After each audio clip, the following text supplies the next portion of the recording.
Yo, what's up, my brother? What's up, my sister? What's up, my friend? This is your boy Oscar Ntege again with yet another amazing tutorial. In this particular tutorial, I'm going to show you guys how to create realistic skin texture. You come into situations and realize the picture is really overly edited and it no longer has that realistic skin texture that makes it look a bit natural. This tutorial is going to be a remedy to that. I'm going to show you how to create realistic skin textures and how to bring back those pores in the skin that give a picture that kind of natural beauty, high-end look. So without further ado, let's dive into this tutorial. Now, in this particular tutorial, one thing you have to master, one thing you have to understand is the direction of light. One, when you look at this picture, you'll realize that I'll create something here. I'll just create a new layer here. In this particular picture, when you look at it, you realize that we have light coming from up front, from this direction. Sorry, let me just do this. We have light coming in from this direction, which is the top right, and we also have light coming in from the front, actually, that was hitting around the cheek area.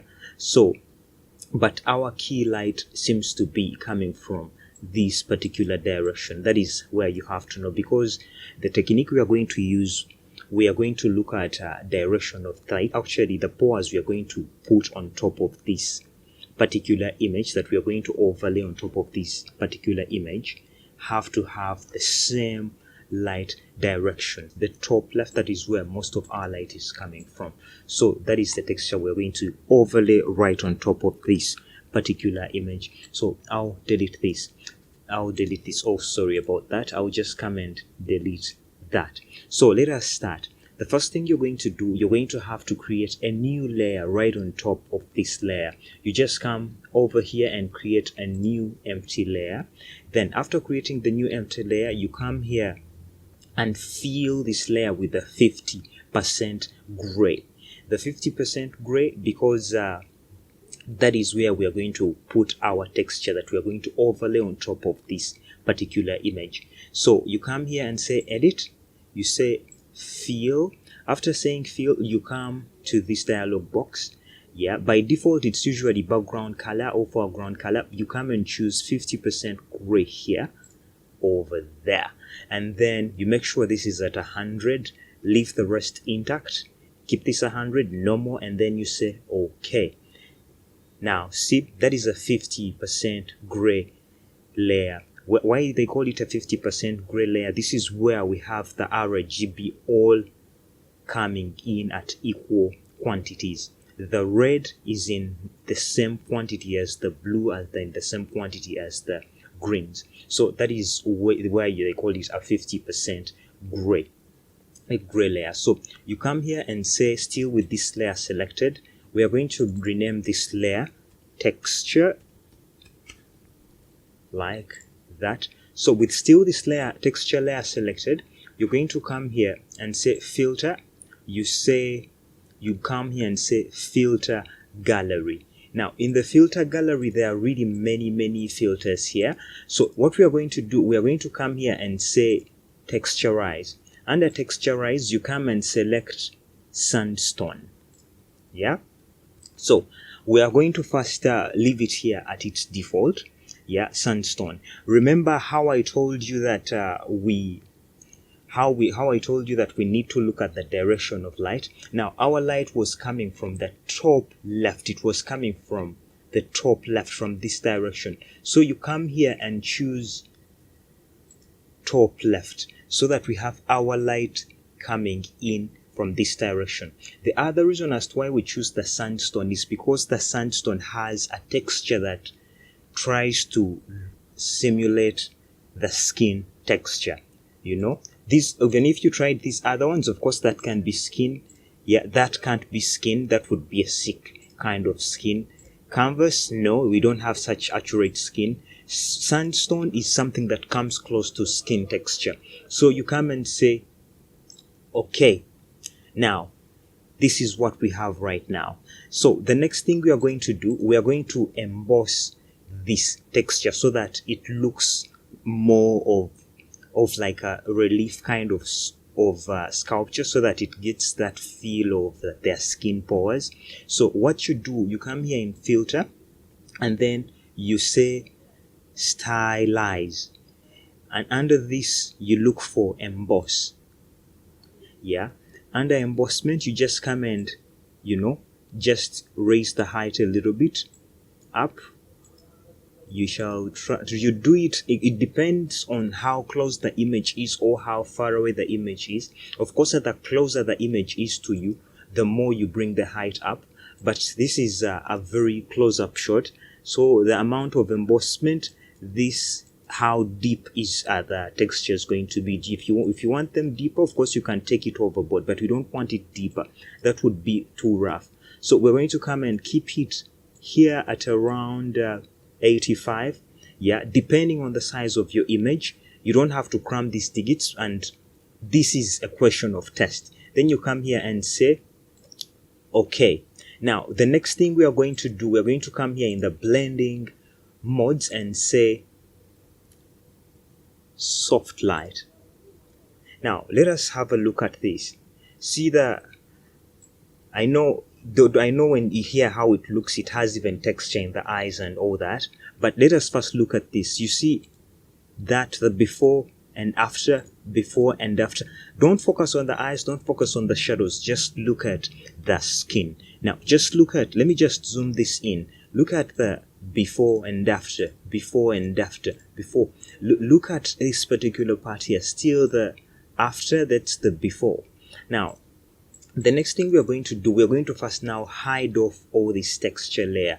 But again, the other problem we have, this thing now looks pale. It looks as if they have got harsh and poured on top of her.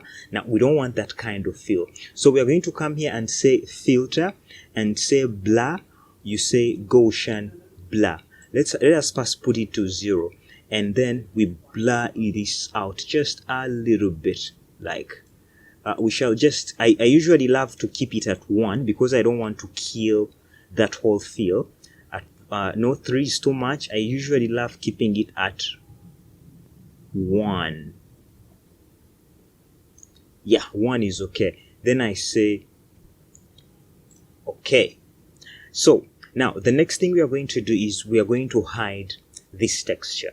So how do you do that? You come, select this texture layer, make sure it is selected, and click here onto the mask icon, onto the layer mask icon. Just click right here, like that. So what you're going to do with still this texture layer selected, you press Ctrl I on your keyboard. Ctrl then I. The reason is when you press Ctrl I, you're inverting the mask so that you hide away all the textures, and you begin painting over. I'm assuming you know how to use layer masks. I'm not going to go through that explanations, and there are very many YouTube videos that really explain this. But in summary, the black hides and the white reveals. Let me press Ctrl I again to bring it back. See, the white reveals, the black hides. White reveals, the black hides. Just look at this. When it is black, you don't see anything. If I turn it to white, the texture is revealed again. Now we want to hide the texture right now because we don't want it in every bit of the image. We just want it in a few spots. Let us press Ctrl I again to invert, and then the next thing we are going to do is we are going to come with our brush, set the opacity here at around 45, and also here around 45 still. Make sure it's the brush that is selected. So you come, zoom in a little bit, and then come here and then get your brush, enlarge it so that you have softer edges, and then make sure it's white selected, begin painting over the layer mask just like that. You paint over to bring back those skin textures like that. See how the skin textures are coming back. Look at this. I don't know whether you're able to see it on screen, but this is the magic it really does. You know, in an indication, you may not even need a very high-end camera to get high quality pictures if you know how to use these particular editing techniques like that. You know, you reveal all that texture. It is artificial texture, but trust me, when you print out these images, they would be so beautiful. For those of you who shoot with big lenses with very wide open apertures and do a lot of medium shots, you tend to lose out on a lot of texture and detail, on especially shots where the image is not a close-up. This is a technique that will help you reveal all those details. You know, if you want to take it overboard, let us look at the before and after. Look at the before and look at the after. Before and after. Before and after. Even if you want it even to be more, you just duplicate that layer. Let us put these in. Yeah, right there. Look at the before and after. In my opinion, this is really overboard. So what I'll do, I'll just come and reduce the opacity of this one here on top, like that. You know, if the textures seem to be too big, you may even come back to this filter here. You select this particular layer, come back to filter. You still come and say filter gallery right here. Go back to texturize and then reduce the scaling. You know, depending on how big you want the textures to be. The scaling reduces on the depth of pores and how big or small the pores are, you know, and you know, that is the scaling. So we shall have to reduce just a little bit. Relief is how deep they are. How deep do you want them? So we're going to just also reduce the depth a little bit, just like that. So you come and say, okay.